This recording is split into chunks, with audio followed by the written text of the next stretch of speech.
Um, as shown in a study done by the UCLA, over 1 million people aged 13 and up identify as transgender. I am one of the people who identify as an identity under the transgender umbrella, i.e., non binary, and I also wrote a bill on this in the Ohio YMCA Youth and Government, and it got passed, and I did a lot of research. And yeah, so trans would be anybody who who identifies as something as a gender besides the one they were assigned at birth. Non-binary is anybody who exists outside of the gender binary, i.e. male and female. Intersex, as defined by Planned Parenthood, would be anybody who exists outside of the gender binary due to physical, hormonal, or chromosomal differences. And applications would be anything that somebody has to fill out in order to participate or attend an educational institution. Schools should offer a third option on their application forms in the gender category, mostly because a lot of times transgender, non-binary, and intersex individuals are often overlooked. And as they are overlooked, and as said by UCLA, the 13 million, not 31, over a million people of 13 and up who identify as trans are just, they're ignored. People deny the fact that they exist, or perhaps they are unaware. This could happen pretty much any time, any place, under practically any circumstance, and it can happen for a variety of reasons such as a lack of education or a deep-rooted transphobia. Those affected typically are queer minorities in schools, and those affected are being targeted by discriminatory legislation such as Florida schools. So legislators in Florida are currently some of the prominent people who are leading to transgender erasure in school settings.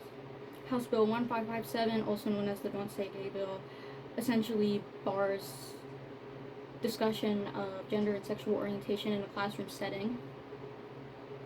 And the bill can be found on Legistan, and it's teachers have to tell parents if a student comes out to them. New York Times had an article that came out that explains the bill, and essentially the bill's insinuation of gender affirming care being ruled as abuse and talk of sexual orientation being ruled as grooming. Sadly, the bill is passed. It's to be enacted on July 1st, and Florida is not the only cause to the issue, as schools in general can also be problematic, as a majority of schools do not have the third option. It may be overlooked because it's something that's really small, or perhaps it's thought of and it's not added because it's small, or maybe even because it might cause outrage among people who don't support transgender people. Many private and religious schools are also very discriminatory, and I think that schools should offer the third option so that identities are undisclosed, and that it ensures respect as it relates to a student's gender identity. Ways to combat this issue would be to take citizen action, such as petitioning, sending letters, sending emails, making phone calls to lawmakers near you for petitions. You can typically start those on change.org. You can also peacefully protest, and whenever an inclusive law comes by, make sure that you support it. And all of these ways spread awareness, but you should also make sure that you educate yourself properly so as to inform others well. Education is one of the most effective ways to help yourself and others make proper judgments. You can find information pertaining to these issues on the internet by staying updated on the news or talking to LGBT individuals. Education shows support to people who feel as though they typically lack a support system. By educating yourself, it helps you educate others. It helps you argue your points and support your points when trying to reach out to people in power in order to get this added to applications. And so every year I have to fill out a re-enrollment form, and I don't like checking one of the boxes. It makes me feel weird. And I always wonder if I would be eligible if I still left it blank. And honestly, I really don't know, so I just wondered why schools don't add that third option.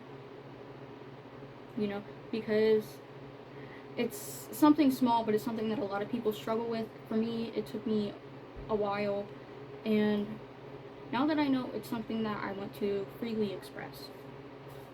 So, in summary, adding the third option will be of benefit because it provides visibility to an otherwise overlooked group.